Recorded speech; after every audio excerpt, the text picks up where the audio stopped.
Good morning मेरे बच्चों, कैसे हैं आप सब। Hope everyone is absolutely fine.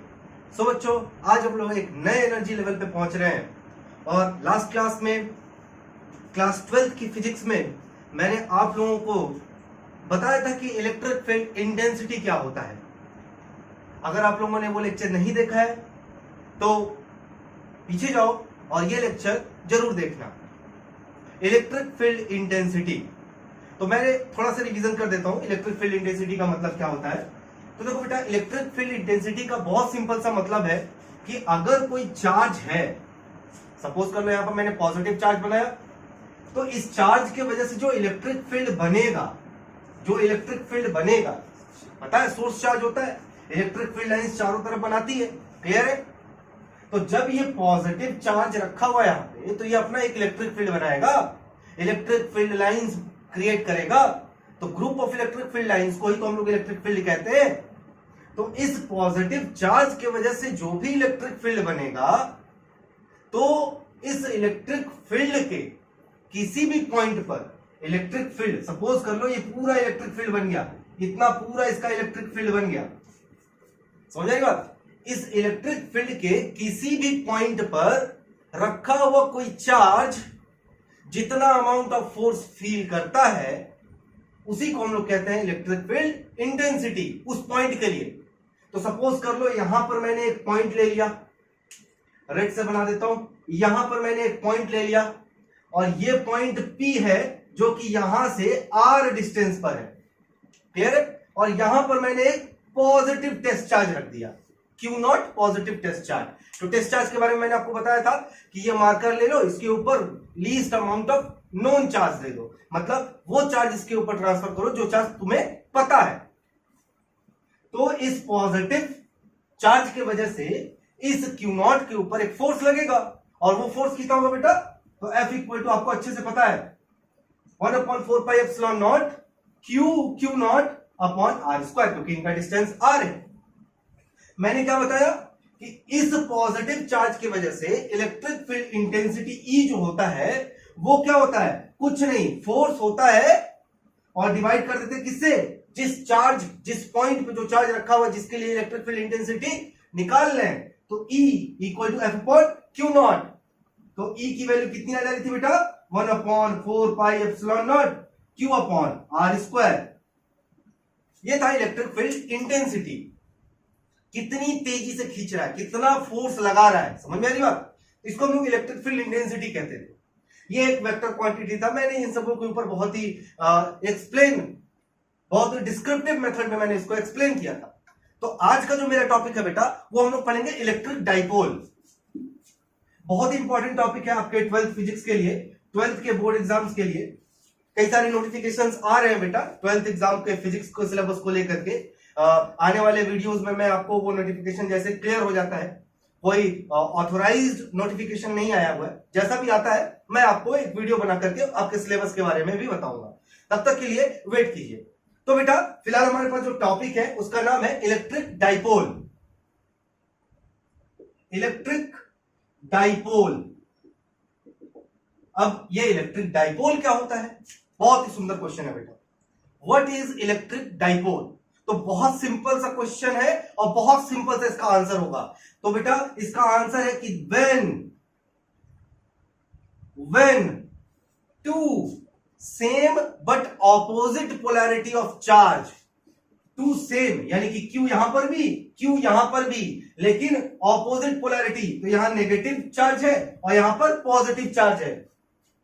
when two same but opposite polarity of charge placed at least distance 2L, when two same but opposite polarity of charge placed at least distance, this is called electric dipole। इसको कहते हैं electric dipole कहते हैं बेटा। अब ये electric dipole को समझने की कोशिश करो। सपोज कर लो बेटा ये ग्रीन मार्कर जो है वो ग्रीन मार्कर नहीं है, यहां पर इसके एक एंड पर आपके पास नेगेटिव चार्ज है और दूसरे एंड पर पॉजिटिव चार्ज है। जब ये नेगेटिव और पॉजिटिव चार्ज को बेटा हम लोग रखते हैं तो इन दोनों के ऊपर एक फोर्स लगता है, बिल्कुल लगेगा। तो इन दोनों के ऊपर फोर्स लगता है, जिस फोर्स की वजह से वो एक दूसरे के क्लोज आना स्टार्ट हो जाते हैं, पास आते हैं। पॉजिटिव और नेगेटिव चार्ज, अट्रैक्शन फोर्स लगेगा, तो अट्रैक्शन फोर्सेस की वजह से ये दोनों चार्ज पास आने की कोशिश करते हैं। आगे की क्लासेस में मैं आपको पढ़ाऊंगा, जब हम लोग न्यूक्लियाई पे जाएंगे, कि इलेक्ट्रोस्टैटिक फोर्स जो होता है एक मिनिमम डिस्टेंस तक एक्ट करता है। दो चार्जेस के बीच में इलेक्ट्रोस्टैटिक फोर्स जो होता है उनके बीच में एक डिस्टेंस होता है, उस डिस्टेंस तक एक्ट करता है। वो डिस्टेंस क्या होगा वो आगे डिस्कस करेंगे। तो फिलहाल ये पॉजिटिव और नेगेटिव चार्ज एक दूसरे के क्लोज आएंगे, किसी स्पेशल सर्कमस्टांसेस में ये पॉजिटिव और नेगेटिव चार्ज एक दूसरे को टच नहीं कर पाएंगे, मिल नहीं पाएंगे, एक दूसरे से कोलैप्स नहीं कर पाएंगे। स्पेशल केसेस है। उस स्पेशल केस में क्या होगा, ये पॉजिटिव चार्ज और ये नेगेटिव चार्ज एक दूसरे से एक लीस्ट डिस्टेंस पर, छोटा सा डिस्टेंस पर क्या हो जाएंगे, एडजस्ट हो जाएंगे एक दूसरे से, थोड़े से डिस्टेंस पर खड़े हो जाएंगे। अब क्या होगा, जैसे ही आप नेगेटिव चार्ज को नीचे करोगे, पॉजिटिव चार्ज अपने आप नीचे आएगा, जस्ट लाइक डंडा का एक एंड पकड़ करके नीचे करोगे, देखो दूसरा एंड अपने आप नीचे आएगा। इस तरह का कंस्ट्रक्शन होता है किसी डाइपोल का। एक्चुअली में इन दोनों चार्जेस के बीच में कोई डंडा नहीं होता है कि वो इन दोनों चार्ज को पकड़ के रखा है ना, खाली स्पेस रहता है मिडिल। दोनों चार्ज एक दूसरे से लीस्ट डिस्टेंस पे एडजस्ट हो जाते हैं, अपने आप एडजस्ट कर लेते हैं। स्पेशल सर्कमस्टांसेस में, मैं उस सर्कमस्टांसेस की बात करूंगा आपसे। तो नेगेटिव और पॉजिटिव चार्ज जब लीस्ट डिस्टेंस पर प्लेस हो जाते हैं, एक दूसरे से कोलैप्स नहीं करते हैं, तो वो एक डाइपोल बनाते हैं। इसी को हम लोग डाइपोल कहते हैं बेटा। अब इस डाइपोल का एक एग्जांपल भी, आप लोग कंपाउंड पढ़े होंगे, HCl कंपाउंड पढ़े होंगे केमिस्ट्री में। आप लोग एग्जांपल है इसका, डाइपोल का एग्जांपल है। क्या पढ़ा होगा आप लोगों ने कंपाउंड पढ़ा होगा, HCl कंपाउंड का, HCl का कंपाउंड पढ़ा होगा। आप जानते हो कि HCl कैसे बनता है। आप H हाइड्रोजन एटम लेते हो, और अगर क्लोरीन एटम, एक क्लोरीन एटम Cl लेते हो, तो आपको पता है कि H जो है अपना एक चार्ज Cl को देता है, तो इसके ऊपर H प्लस हो जाता है, और Cl एक चार्ज लेता है तो इसके ऊपर नेगेटिव हो जाता है। तो H प्लस और Cl माइनस आपस में मिलकर के HCl बनाता है, HCl कंपाउंड बनाता है। लेकिन ये H का एटम और Cl का जो एटम वो एक दूसरे से एकदम सट नहीं जाता है, एक दूसरे से एकदम कोलैप्स नहीं कर जाता है बेटा। ये दोनों एक लीस्ट डिस्टेंस पर सेपरेट हो जाते हैं, एक लीस्ट डिस्टेंस पर जाकर के एक दूसरे को एडजस्ट कर लेता है। तो HCl एक डाइपोल बनाता है, HCl एक डाइपोल बनाता है। HCl is the example of a dipole. Clear है। अब HCl के अलावा क्या हो सकता है, तो बेटा NH3, अमोनिया का जब केमिकल कंस्ट्रक्शन देखोगे आप, तो वो भी एक डाइपोल की तरह फॉर्म करता है। HBr, ये भी एक डाइपोल की तरह एक्ट करता है बेटा। तो ये सारे एग्जांपल हो गए HCl के। समझ में आ रही मेरी बात, समझ में आ रही बात। तो अगर कोई आपसे पूछता है व्हाट इज डाइपोल, तो आप बहुत आसान तरीके से बता सकते हो कि dipole is the construction of two positive and two same but opposite polarity of charge when placed at a least distance. What is dipole, dipole क्या होता है, when two same magnitude but opposite polarity of charge placed at a least distance, then it forms a dipole, तब एक dipole बनता है। Is it clear? कोई doubt? And the example of dipole is HCl compound, NH3 compound, HBr compound. These are the examples of dipole. Now, dipole तो हो गया। What is dipole moment? Our next, इसी में क्या है बेटा, डाइपोल मोमेंट। डाइपोल मोमेंट, तो dipole moment को बेटा हम लोग स्मॉल p से दिखाते हैं, स्मॉल p से दिखाते हैं, स्मॉल p से। तो p इक्वल टू जो डाइपोल मोमेंट होता है, it is the product of charge and their separation. Dipole moment p is the product of charge and their separation, यानी कि Q इंटू 2L, इन दोनों का जो प्रोडक्ट होगा वही आपका क्या बनाएगा, डाइपोल मोमेंट बनाएगा। तो P equal to Q into 2L, ये क्या हो जाएगा आपका डाइपोल मोमेंट। समझ में आ रही मेरी बात। अगर कोई आपसे पूछता है व्हाट इज डाइपोल, तो आप सिंपली आंसर करोगे कि when two same magnitude of charge but opposite polarity are placed at least distance, then dipole form. Dipole moment is the product of the charge and the separation between them, Q into 2L. And the examples of dipole are HCl compound, NH3 compound, HBr compound. These are the example of dipole. Is it clear? कोई doubt नहीं? चलो समझ बेटा, इसको note down करिए, आगे बढ़ते हैं।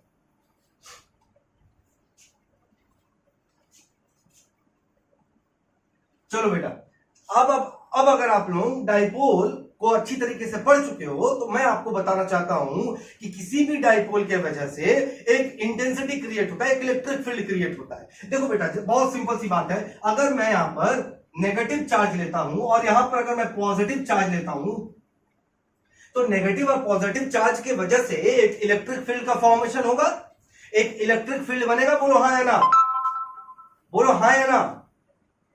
Due to the separation of negative charge and positive charge a electric field will form. एक इलेक्ट्रिक फील्ड बनेगा कि नहीं? अरे यार बहुत सिंपल सी बात है, positive charge electric field lines को जनरेट करता है, negative charge electric field lines को एक्सेप्ट करता है, तो इनके वजह से एक इलेक्ट्रिक फील्ड बनेगा ना। चलो, तो इनका जब इलेक्ट्रिक फील्ड बन रहा है और मैं अगर कहूं आपसे कि किसी भी पॉइंट पर, यहां पर अगर मैं एक पॉइंट ले लेता हूं, यहां पर अगर मैं एक पॉइंट ले लेता हूं और इस पॉइंट पे एक टेस्ट चार्ज रख देता हूं Q0, तो आपको पता है कि पॉजिटिव चार्ज के वजह से इसके ऊपर एक फोर्स लगेगा जिसको हम लोग इलेक्ट्रिक फील्ड इंटेंसिटी कहते थे, पता है आपको? तो नेगेटिव की वजह से इलेक्ट्रिक फील्ड इंटेंसिटी नहीं लगेगा क्या? बिल्कुल लगेगा। पॉजिटिव के वजह से भी इंटेंसिटी लगेगा, नेगेटिव के वजह से भी इंटेंसिटी निकलेगा। समझ में आ रही बात? तो अब जो हमारा नेक्स्ट टॉपिक है वो होगा किसी डाइपोल के वजह से किसी पॉइंट पर इलेक्ट्रिक फील्ड इंटेंसिटी क्या होगा। देखो बेटा, इंटेंसिटी का बहुत सिंपल सा मतलब है, अगर मैं पॉजिटिव चार्ज हूं, यहां पर कोई चार्ज रखा है, मैं इसको कितना फोर्स लगा खींच ले रहा हूं, दिस इज कॉल्ड इंटेंसिटी। उस पॉइंट पर उस चार्ज के ऊपर कितना फोर्स लगा उसको हम लोग इंटेंसिटी कह रहे हैं। समझ में आ रही बात? तो किसी भी डाइपोल की वजह से इंटेंसिटी क्या होगा, समझ में आ रही बात? तो आपका जो हेडिंग होने वाला है बेटा, वो हेडिंग होगा electric field intensity, electric field intensity due to a electric dipole. Electric dipole, एक इलेक्ट्रिक डाइपोल के वजह से इलेक्ट्रिक फील्ड इंटेंसिटी क्या होगा, ये हमारा टॉपिक है। तो बेटा इसके दो अलग अलग केसेस हैं। सबसे पहला जो केस होगा बेटा वो होगा एट एंड ऑन पोजीशन। अब ये एंड ऑन पोजीशन का मतलब क्या है? मतलब है बेटा कि नेगेटिव चार्ज अगर मैं यहां प्लेस करता हूं, देखो नेगेटिव चार्ज को मैंने यहां प्लेस किया एंड पॉजिटिव चार्ज को मैंने यहां प्लेस किया और ये एक डाइपोल बना रहा है। क्यों? क्योंकि इन दोनों के बीच का सेपरेशन है 2L, इन दोनों का सेपरेशन है 2L, तो ये तो एक डाइपोल बन गया। अब एंड ऑन पोजीशन का मतलब है कि इसका जो लाइन ज्वाइनिंग एक्सिस है, लाइन ज्वाइनिंग एक्सिस है ये वाला, इसके इस वाले पॉइंट P पर, इस वाले पॉइंट P पर मैंने एक टेस्ट चार्ज Q0 को रख दिया, मैंने एक टेस्ट चार्ज Q0 को रख दिया। अब इस Q0 के ऊपर इलेक्ट्रिक फील्ड इंटेंसिटी क्या होगा इस कंस्ट्रक्शन की वजह से। ये जो कंस्ट्रक्शन है, ये जो कंस्ट्रक्शन है, ये जो कंस्ट्रक्शन है, डाइपोल का जो कंस्ट्रक्शन है, इस कंप्लीट सिस्टम के वजह से इस पॉइंट चार्ज पर क्या इंटेंसिटी होगी। तो बेटा देखो, लास्ट क्लास में मैंने इंटेंसिटी के बारे में बताया था कि एक चार्ज की वजह से इंटेंसिटी क्या होता है, तो होता है E equal to F upon Q0। यही पढ़ा है आपने? बिल्कुल यही पढ़ा है। अब मैं क्या कर रहा हूं, डाइपोल ले रहा हूं, यानी कि डाइपोल के पास तो दो चार्ज है, पॉजिटिव है नेगेटिव है, तो इस सिस्टम की वजह से इस पॉइंट पर इंटेंसिटी E क्या होने वाला है वही मैं निकालने जा रहा हूं। तो एकदम ध्यान से समझना, बहुत सिंपल सा कॉन्सेप्ट है, बहुत ही सिंपल सा कॉन्सेप्ट है, बहुत ही आसान तरीके से हो जाएगा। समझ में आ रही बात? तो चलो ठीक है, मैं यहां पर कुछ एजम्पशन कर ले रहा हूं। क्या कर ले रहा हूं? कुछ एजम्पशन कर ले रहा हूं। तो एजम्पशन क्या होने वाला है, तो यहां पर मैं एजम्पशन लिख रहा हूं, आपको भी नोट डाउन करना पड़ेगा। तो late suppose, let us suppose at the line joining of dipole, there is a point P where a test charge is placed at r distance. देखो बेटा, सेंटर से मैं r डिस्टेंस ले रहा हूं, सेंटर से इस पॉइंट का डिस्टेंस जो है मैं कितना ले रहा हूं, r ले रहा हूं। there is a test charge is placed at r distance from center of dipole के सेंटर से r डिस्टेंस पर एक टेस्ट चार्ज क्यू नॉट रखा हुआ है। ये मेरा एजम्पशन है, सिंपल सा एजम्पशन है बेटा, मैंने यहां पर एजम्पशन नोट कर लिया। समझ में आ रही बात? चलो, जब एजम्पशन नोट कर लिए, अब हम लोग चलते हैं अपने मैथमेटिकल डेरिवेशन के ऊपर। ई की वैल्यू निकालनी है ना, तो ई की वैल्यू कैसे निकालेंगे वही मैं आपको बताने जा रहा हूं। तो देखो बेटा, यहां पे एक तो ई की वैल्यू आएगी इस पॉजिटिव चार्ज की वजह से, क्योंकि हमने क्या पढ़ा था अभी लास्ट क्लास में हमने पढ़ा था कि एक पॉजिटिव चार्ज था, उसकी वजह से किसी पॉइंट पर ई की क्या वैल्यू होती, तो E equal to F upon Q naught, यही पढ़ा हमने। तो पहले हम लोग निकालेंगे पॉजिटिव चार्ज की वजह से, फिर हम लोग निकालेंगे नेगेटिव चार्ज की वजह से। दोनों की वजह से जब E1 और E2 आ जाएगा तो हम रिजल्टेंट निकाल लेंगे। समझ में आ रही बात? रिजल्टेंट निकाल लेंगे। अब रिजल्टेंट का मतलब क्या, जरा ध्यान से देखना है यहाँ पे। पॉजिटिव चार्ज की वजह से इसके ऊपर जो फोर्स लगेगा वो कैसा लगेगा, रिपल्सन लगेगा, क्योंकि पॉजिटिव ये भी है, पॉजिटिव ये भी है, रिपल्सन लगेगा। तो डायरेक्शन क्या होगा, इधर की तरफ होगा। तो E1 का डायरेक्शन किधर गया, इधर की तरफ गया। अब नेगेटिव चार्ज की वजह से अंदर की तरफ फोर्स लगेगा, क्योंकि ये चार्ज इधर की तरफ मूव करेगा, नेगेटिव चार्ज के अंदर की तरफ। तो इसके वजह से E2 जो आएगा वो अंदर की तरफ आएगा। रेड से बना रहा हूं E2। आप पूछोगे कि सर आपने E1 को बड़ा बनाया है और E2 को छोटा बनाया है, क्यों? बहुत सिंपल सा आंसर है बेटा, पॉजिटिव चार्ज का इस चार्ज के से जो डिस्टेंस होगा वो कम होगा। पॉजिटिव चार्ज से ये जो टेस्ट चार्ज का जो डिस्टेंस है वो कम है, तो कम होगा तो फोर्स ज्यादा लगेगा, तो इंटेंसिटी यहां पर ज्यादा होगा। इस वजह से ई को मैंने ज्यादा बना दिया।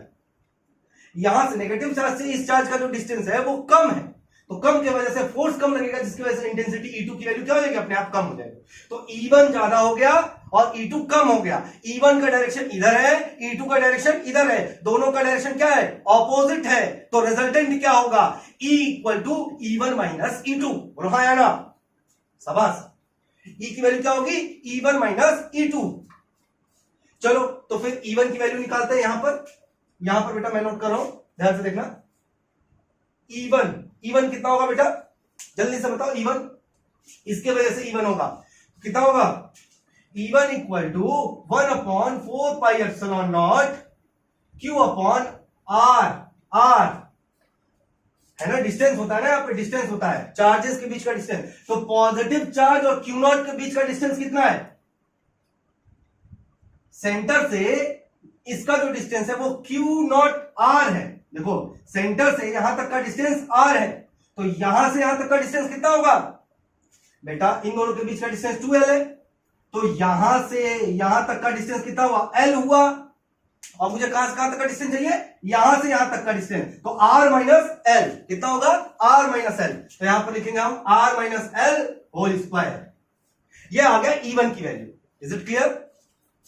इक्वेशन नंबर 1 बना लेते हैं बेटा। चलो E2 की वैल्यू निकालते हैं। तो 1/4 pi epsilon naught Q upon, अब इन दोनों के बीच का डिस्टेंस, नेगेटिव चार्ज और टेस्ट चार्ज के बीच का डिस्टेंस। तो बेटा देखो, यहां से यहां तक का डिस्टेंस, यहां से यहां तक का डिस्टेंस तो R है, और सेंटर से यहां तक का डिस्टेंस L, तो R plus L whole square. Equation number 2। अब हमें क्या निकालना है, रिजल्टेंट निकालना है। तो रिजल्टेंट E की वैल्यू कितनी हो जाएगी, E1 minus E2। Sir E1 minus E2 क्यों किए हैं बेटा? माइनस क्यों किए? माइनस क्योंकि दोनों का डायरेक्शन अपोजिट है, इस वजह से माइनस हो गया। तो E1 क्यों किए? क्योंकि E1 बड़ा था, बड़े से छोटे को माइनस कर रहे हैं, तो E1 माइनस E2 कर देंगे। क्लियर है? तो क्या होगा बेटा यहाँ पे? तो E equal to 1/4 pi epsilon naught Q upon R minus L whole square minus 1/4 pi epsilon naught Q upon R plus L whole square. दोनों वैल्यूज को सब्स्टिट्यूट कर दिया मैंने, दोनों वैल्यूज को मैंने सब्स्टिट्यूट कर दिया। अब क्या करेंगे बेटा? कैलकुलेशन करेंगे, कैलकुलेशन करते हैं। चलो, तो E की वैल्यू क्या हो जाएगी? तो 1/4 pi epsilon naught Q common हो गया, 1/4 पाई एप्सिलॉन नॉट Q क्या हो गया? बाहर आ गया। तो अंदर क्या बचेगा? 1/R minus L whole square minus 1/R plus L whole square, यही बचेगा अंदर। अंदर तो यही बचेगा। अब इसको भी सॉल्व करना है बेटा। तो E equal to 1/4 pi epsilon naught Q, LCM क्या आएगा? R minus L whole square into R plus L whole square, यही आएगा। R माइनस L से कट गया तो क्या बचेगा? R plus L whole square minus R minus L whole square, ये बचेगा टोटल, टोटल यही बचेगा। अब क्या करेंगे? इसको और सिंप्लीफाई करते हैं। तो E equal to 1/4 pi epsilon naught Q, नीचे क्या बचेगा बेटा?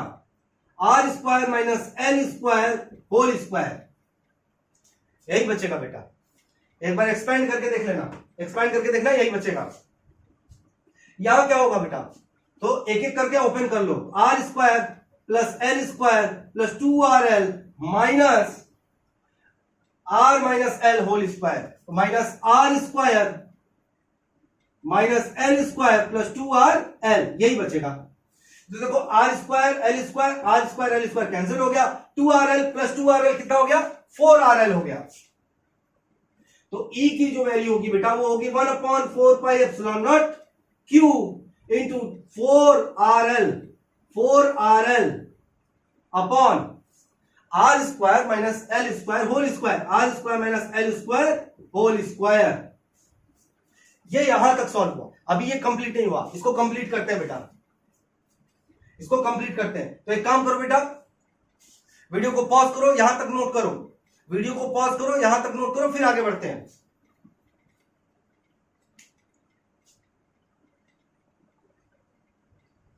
चलो शाबाश। तो मैं ये वाला सेक्शन इरेज कर रहा हूं, ये वाला सेक्शन इरेज कर रहा हूं।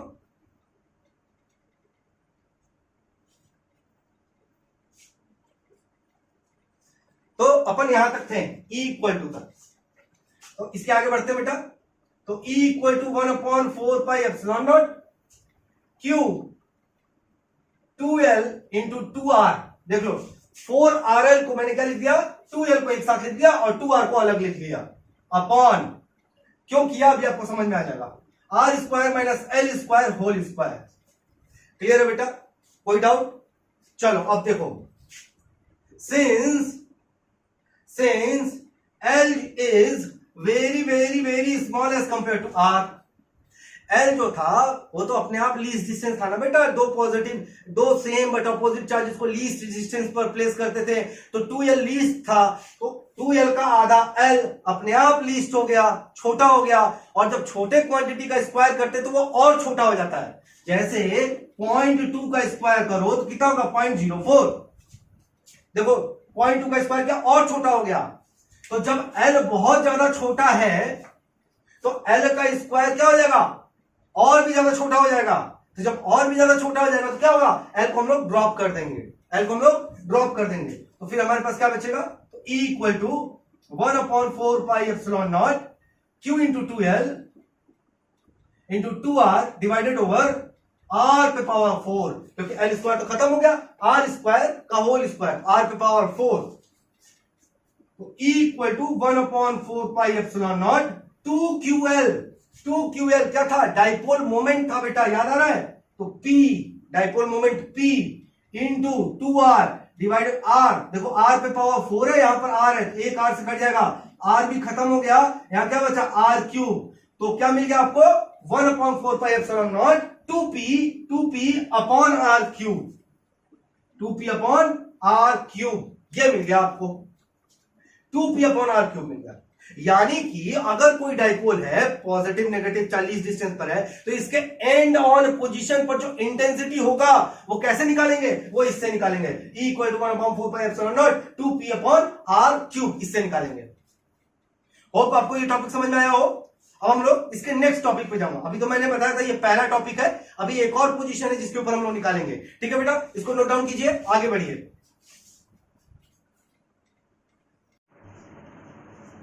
होप बेटा आप लोगों ने इसको नोट कर लिया होगा। तो अब मेरा पॉइंट नंबर 2 आता है। पॉइंट नंबर टू है बेटा, on equatorial line, on equatorial line, equatorial line, एक इक्वेटोरियल लाइन होगा उस लाइन के ऊपर। तो इक्वेटोरियल लाइन क्या होता है बेटा, तो सबसे पहले हम बना लेते हैं यहां पर अपना नेगेटिव चार्ज और यहां बना लेते हैं पॉजिटिव चार्ज। ठीक है बेटा, तो नेगेटिव और पॉजिटिव चार्ज के बीच का जो डिस्टेंस है बेटा, जो डिस्टेंस है वो कितना होगा, 2l होगा। तो एंड ऑन पोजीशन का मतलब होता है एक चार्ज के एंड पर, तो इक्वेटोरियल पॉइंट का मतलब होगा यहां पर, यहां कहीं। मैंने हेडिंग को इरेज कर दिया, आप लोग हेडिंग नोट कर लेना, ऑन इक्वेटोरियल लाइन। तो यहां पर एक पॉइंट P है, यहां पर एक पॉइंट P है जिसके ऊपर एक टेस्ट चार्ज Q0 रखा हुआ है। अब हमें क्या करना है, ये सेंटर से r डिस्टेंस पर है, सेंटर से कितने डिस्टेंस पर है, r डिस्टेंस पर है। अब हमें क्या निकालना है, इस डाइपोल के वजह से इस पॉइंट पर, इस डाइपोल के वजह से इस पॉइंट पर इलेक्ट्रिक फील्ड इंटेंसिटी। थोड़ा सा ध्यान देना क्योंकि यहां पर वेक्टर का यूज होने वाला है। ठीक है, चलो सपोज कर लेते हैं बेटा, ये लाइन मिला देते हैं क्योंकि हमें हमेशा चार्ज से इलेक्ट्रिक फील्ड इंटेंसिटी निकालते हैं। कैसे निकालते हैं, E1 और E2 की वैल्यू निकालेंगे। समझ में आ रही बात। तो सपोज कर लेते हैं बेटा, इस पॉजिटिव चार्ज की वजह से इस पर जो इंटेंसिटी लगेगी वो लगेगा E1, और यहां से यहां तक का जो एंगल है, इस पॉजिटिव चार्ज की वजह से जो एंगल है, यहां पर जो पॉजिटिव चार्ज है, पॉजिटिव चार्ज की वजह से जो एंगल बन रहा है वो कितना बन रहा है, थीटा बन रहा है, थीटा एंगल। समझ आएगा। सिमिलरली इस नेगेटिव चार्ज से, इस नेगेटिव चार्ज से, इस नेगेटिव चार्ज से जो डिस्टेंस होगा, इस नेगेटिव चार्ज से जो पॉइंट P है वो भी थीटा एंगल पर है। तो ये डिस्टेंस निकालना होगा बेटा, ये डिस्टेंस निकालना होगा, यानी कि चार्ज से ये डिस्टेंस। यार बहुत सिंपल सा कॉन्सेप्ट है।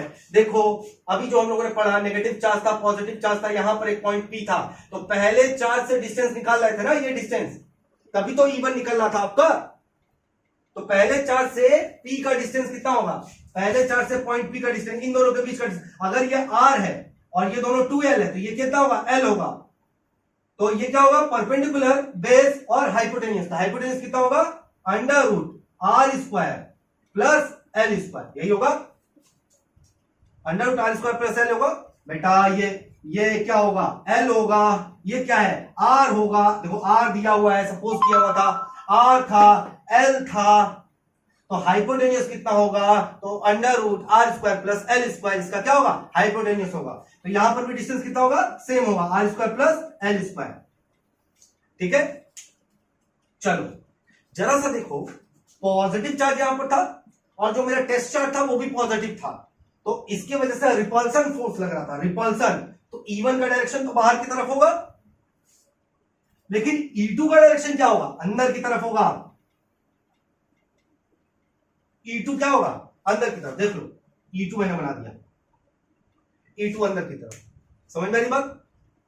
तो E1 इधर की तरफ लग रहा है, इसकी वजह से जो फोर्स लगेगा इधर की तरफ, और E2 की वजह से जो फोर्स लगेगा अंदर। सर इसमें दोनों को इक्वल क्यों बनाया, जो लेंथ है E1 और E2 का, वो दोनों इक्वल क्यों बनाया, बेटा इक्वल ही होगा ना, दोनों का डिस्टेंस सेम है, r² plus l², charges same है, चार्जेस सेम है ना।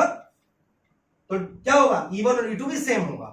क्लियर है, कोई डाउट, कोई डाउट नहीं। अब इस डायग्राम को थोड़ा सा मैं अलग बना रहा हूं, केवल इसको। ठीक है, आप लोगों ने वेक्टर में, क्लास 11th के वेक्टर में पढ़ा होगा कि जब भी कोई फोर्स थीटा एंगल पे लगता है, थीटा एंगल पे लगता है, तो फोर्स के दो कंपोनेंट डिवाइड हो जाते हैं, फोर्स के दो कंपोनेंट डिवाइड हो जाते हैं। समझ में आ रही बात। तो अगर मैं कहूं कि ये आपका E1 था ये आपका E1 था इस पॉइंट से, और अगर मैं इसको बेस मान लूं थीटा एंगल पे, तो E1 देखो यहां पर थीटा एंगल पे E1 लग रहा है ना, तो यहां से अगर लाइन ड्रॉ करते हैं तो ये भी थीटा एंगल पे ही तो लगेगा, थीटा एंगल पे। तो ये क्या हो जाएगा आपका, ये क्या हो जाएगा, ये हो जाएगा E1 है तो दो कंपोनेंट डिवाइड हो जाते हैं, तो E1 साइन थीटा और E1 कॉस थीटा। बोलो हाँ या ना। अरे यार नहीं समझ में आ रहा है, चलो एक बार और बता रहा हूं, ध्यान से देखो, इन सबों को छोड़ दो, केवल इस डायग्राम को देखो, E1 और E2 को देखना है, ठीक है, E1 और E2 को देखना है। तो मैं कह रहा हूं कि ये आपका बेस लाइन है, ये वाला जो लाइन था यहां पर मैंने बना दिया, तो यहां पर वो पॉइंट था, तो यहां से थीटा एंगल पे E1 लग रहा था। तो एक E1 एक वेक्टर क्वांटिटी है ना, तो वेक्टर क्वांटिटी जब भी कोई थीटा एंगल पे लगता है तो उसके दो कंपोनेंट डिवाइड हो जाते हैं। ये हो गया इसका वर्टिकल कंपोनेंट जो कि हो जाएगा E1 साइन थीटा, और ये हो जाएगा इसका horizontal component E1 cos theta. बोलो हाँ यार। चलो अब जो E2 लग रहा था बेटा वो भी तो थीटा एंगल पे लग रहा था, इससे थीटा एंगल पे E2, ये वाला लाइन, ये वाला, वो भी तो थीटा एंगल पे लग रहा था, तो थीटा का भी तो वर्टिकल कंपोनेंट हॉरिजॉन्टल होगा, तो E2 साइन थीटा और यहां पर E2 कॉस थीटा। आप देखो बेटा, आप देखो E1 साइन थीटा और E2 साइन थीटा, तो E1 और E2 सेम था, तो E1 साइन थीटा ऊपर लग रहा है, E2 साइन थीटा नीचे लग रहा है, तो वर्टिकल कंपोनेंट एक दूसरे को क्या कर देगा, कैंसिल कर देगा। E1 साइन थीटा ऊपर लग रहा है, E2 साइन थीटा नीचे लग रहा है, तो कैंसिल हो गया। लेकिन जो हॉरिजॉन्टल कंपोनेंट है E1 cos थीटा और E2 cos थीटा, ये सेम डायरेक्शन में लग रहे हैं, यानी कि इस डाइपोल की वजह से जो इंटेंसिटी लगेगी, इलेक्ट्रिक फील्ड इंटेंसिटी होगी, वो क्या होगा, वर्टिकल कंपोनेंट की वजह से नहीं होगा, केवल और केवल हॉरिजॉन्टल कंपोनेंट की वजह से होगा। समझ में आ रही बात, क्योंकि वर्टिकल कंपोनेंट तो E1 sin थीटा और E2 sin थीटा दोनों एक दूसरे का ऑपोजिट था, कैंसिल हो गया, केवल और केवल हॉरिजॉन्टल कंपोनेंट सेम डायरेक्शन में जा रहा था, तो E1 cos थीटा और E2 cos थीटा दोनों सेम होगा। यानी कि यहां पर इस वाले केस में जो इलेक्ट्रिक फील्ड इंटेंसिटी होगा E होगा E1 cos theta plus E2 cos theta, E1 cos theta plus E2 cos theta, क्या होगा, E की वैल्यू। समझ में आ रही बात, कोई डाउट, कोई डाउट। ये डायग्राम, वीडियो को पॉज करो, ये डायग्राम समझने की कोशिश करो, क्लियर है, वीडियो को पॉज करो, ये डायग्राम को समझने की कोशिश करो। नहीं समझ में आता बेटा कमेंट में मुझे जरूर बताना कि सर एक बार और बताइए, मैं एक बार फिर बताऊंगा आपको, क्लियर है। चलो पॉज करो, इसको बनाओ, ओके। तो यहां तक तो हो गया, E1 cos theta E2 cos theta, हमें E की वैल्यू चाहिए क्योंकि डाइपोल की वजह से इस पॉइंट पर मुझे इंटेंसिटी निकालनी है, रिजल्टेंट इंटेंसिटी निकालनी है, तो रिजल्टेंट, तो बेटा रिजल्टेंट E निकालना था हमें, तो रिजल्टेंट E किसकी वजह से निकलेगा, E1 cos theta E2 cos theta को दोनों को सम कर देंगे, हॉरिजॉन्टल कंपोनेंट्स को सम कर देंगे, सम करने के बाद हमारे पास रिजल्टेंट इंटेंसिटी आ जाएगा, यानी कि इलेक्ट्रिक डाइपोल जो मेरे पास था, इस डाइपोल के इक्वेटोरियल पॉइंट P पर रिजल्टेंट इंटेंसिटी कितनी होगी, E की जो रिजल्टेंट वैल्यू होगी वो कितनी होगी, तो E equal to E1 cos theta plus E2 cos theta दोनों को सम कर देंगे, मेरा काम हो जाएगा। आपने इस डायग्राम को नोट डाउन कर लिया होगा, ओके। तो अब मैं थोड़ा सा E1 और E2 की वैल्यू को निकाल लेते हैं, E1 और E2 की वैल्यू। तो E1 की वैल्यू अगर मैं निकालना चाहता हूं तो E1 कितना होगा बेटा, ये होगा 1/4πε0 Q अपॉन R, यानी कि distance between the charge to that point, तो इन दोनों के बीच का डिस्टेंस कितना था, R square plus L square, तो under root R square plus L square का होल स्क्वायर, E1 आ गया। E2 कितना आएगा, 1/4πε0 Q upon same under root R square plus L square whole square, तो E1 और E2 निकल गया। cos थीटा की वैल्यू कितनी होगी बेटा, cos थीटा की वैल्यू कितनी होगी, तो थीटा यहां पर है, cos थीटा की वैल्यू बेस अपॉन हाइपोटेनियस, तो बेस क्या है आपका L है, हाइपोटेनियस क्या है under root R square plus L square, base आपका L है, हाइपोटेनियस आपका क्या है R square plus L square, तो ये क्या होगा L upon R square plus L square under root में, cos थीटा की वैल्यू बेस अपॉन हाइपोटेनियस। तो हमारे पास E1 आ गया, E2 आ गया, cos थीटा आ गया, तो E equal to E1 cos theta plus E2 cos theta वाले पे सब्स्टिट्यूट करेंगे और हमारा काम यहीं पे हो जाएगा। समझ आ रही बात? चलो बेटा ठीक है, मैं इस डायग्राम को इरेज कर रहा हूं। डायग्राम को इरेज करने के बाद मैं इसका डेरिवेशन करने जा रहा हूं, ध्यान रखना।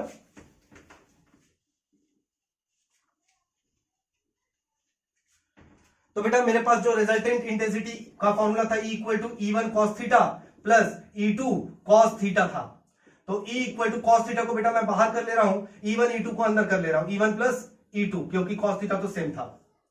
तो E इक्वल टू, अब E1 की वैल्यू रखो तो 1/4 pi epsilon naught Q upon R square plus L square, क्योंकि बेटा अंडर रूट था और स्क्वायर था, खत्म हो गया, R square plus L square plus 1/4 pi epsilon naught Q upon R square plus L square, यही बचा ब्रैकेट में, और यहां पर क्या था, cos थीटा था।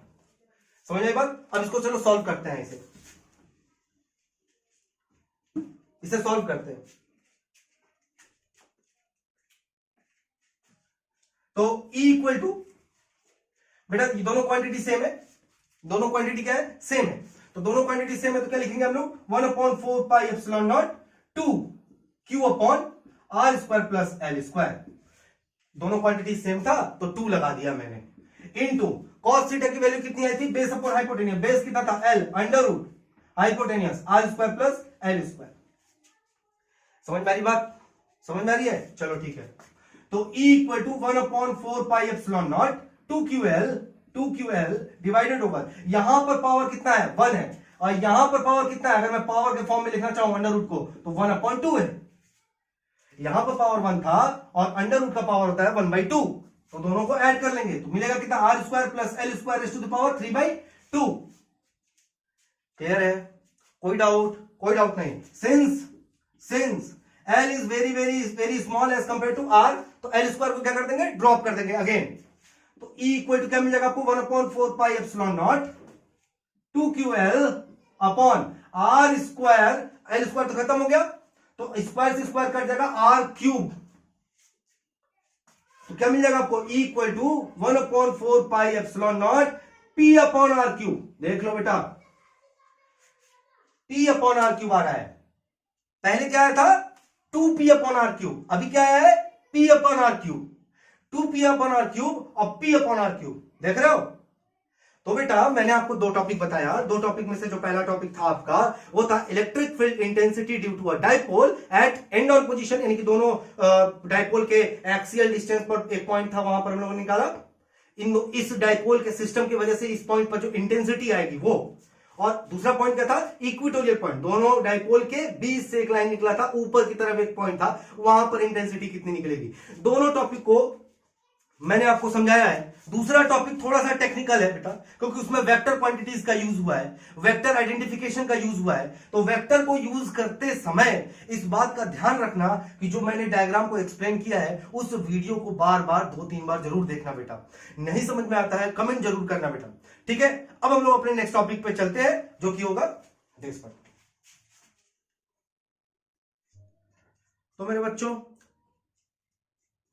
लास्ट के टॉपिक जो हमारे थे वो थे electric field intensity due to a electric dipole, और जो हमारे प्रेजेंट के टॉपिक है वो है टॉर्क और moment of couple on electric dipole placed in external uniform electric field. इसका मतलब क्या हुआ, मतलब डाइपोल तो एक डंडे की तरह था ना, positive negative charge least distance पर सेपरेटेड थे, तो अगर इस डाइपोल को हम लोग किसी एक्सटर्नल इलेक्ट्रिक फील्ड में रखते हैं, तो यहां पर मैंने एक्सटर्नल इलेक्ट्रिक फील्ड लाइंस बनाया, देखो इलेक्ट्रिक फील्ड लाइंस, और इनको ग्रुप में हम लोग क्या कहते हैं, इलेक्ट्रिक फील्ड कहते हैं। यह हो गया मेरा इलेक्ट्रिक फील्ड, तो इलेक्ट्रिक फील्ड लाइंस को ग्रुपिंग कर दिया तो इलेक्ट्रिक फील्ड बन गया। तो इलेक्ट्रिक फील्ड लाइंस में, अब देखो यूनिफॉर्म का मतलब क्या है, देखो दो फील्ड लाइंस के बीच का जो सेपरेशन है वो हमेशा कांस्टेंट रहता है, यानी कि uniformly electric field lines distributed रहता है, तो इसको हम लोग यूनिफॉर्म कहते हैं। तो यूनिफॉर्म इलेक्ट्रिक फील्ड है और उसमें हमने एक इलेक्ट्रिक डाइपोल को रख दिया, देखो ये डाइपोल है, positive Q negative Q charge, दोनों लीस्ट डिस्टेंस 2L पे रखा गया है, समझे बात को? तो इन दोनों चार्ज को लीस्ट डिस्टेंस 2L पे रखा गया है, तो ये एक डाइपोल बनाया।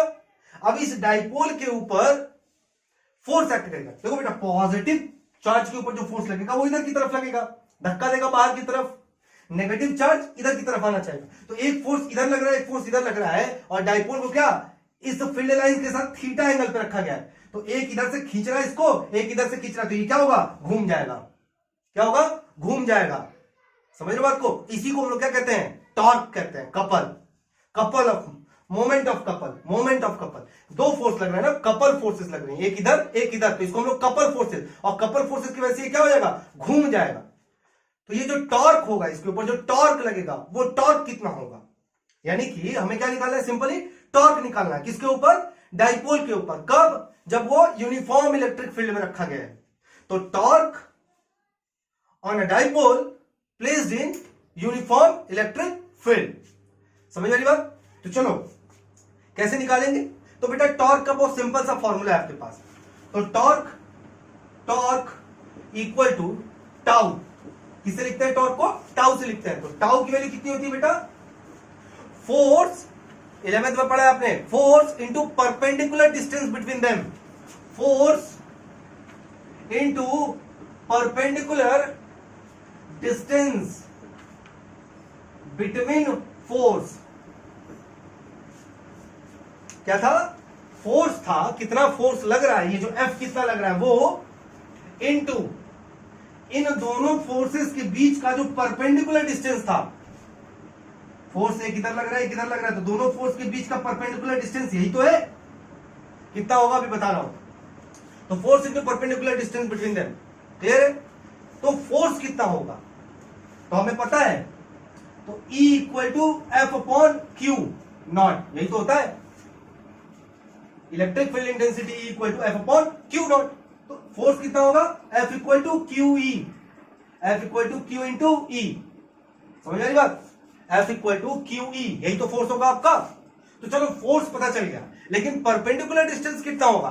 तो देखो जरा सा बेटा, डाइपोल है, थीटा एंगल पे लगा हुआ है, ठीक है।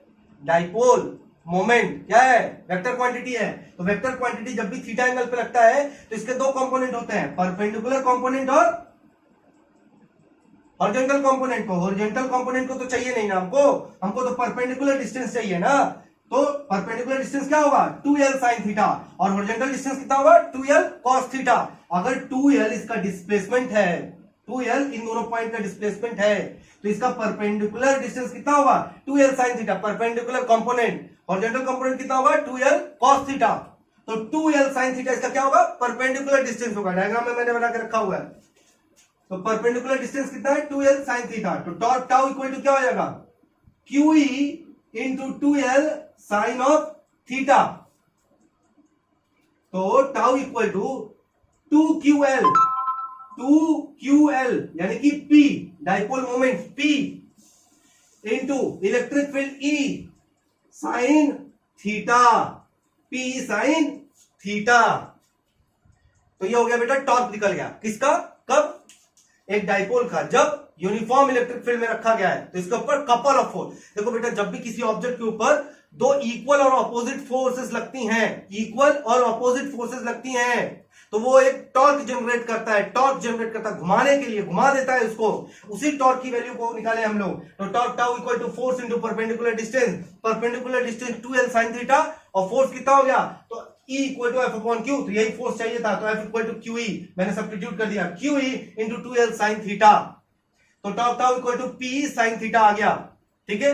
अब ये जो टॉर्क है, जो इलेक्ट्रिक फील्ड लाइन से बेटा, कब इसके ऊपर सबसे ज्यादा टॉर्क लगाएगा, मैक्सिमम टॉर्क कब लगाएगा, हाँ बताओ। जब साइन थीटा का मैक्सिमम वैल्यू कितना होता है, +1 प्लस 1 क्या होता है, maximum value of sine theta. तो जब साइन थीटा की वैल्यू क्या होगी, 1 हो जाएगी, तब टॉर्क क्या हो जाएगा, मैक्सिमम हो जाएगा। तो टॉर्क मैक्स, टाउ मैक्स के लिए क्या चाहिए, टाउ मैक्स के लिए क्या चाहिए, टाउ मैक्स के लिए हमें चाहिए sine theta should be +1। Tau max के लिए क्या चाहिए, साइन थीटा की वैल्यू कितनी होनी चाहिए, +1 होना चाहिए। और कब होता है, 90 डिग्री पे, 90 डिग्री पे साइन की वैल्यू 1 होती है। तो टाउ मैक्स कहां लिखूं, यहां ऊपर लिख दूं, चलो ऊपर छूट जा रहा है, इधर लिखता हूं। तो टाउ मैक्स इक्वल टू कब, P साइन थीटा, PE, और साइन थीटा की वैल्यू कितनी हो गई, 1 हो गई, तो टाउ टाउ टाउ मैक्स कितना हो गया, पी हो गया। तो the torque will be max at 90 degree. Torque कब मैक्सिमम होगा, जब 90 डिग्री होगा। तो बेटा वीडियो को पॉज करो, इसको नोट डाउन करो।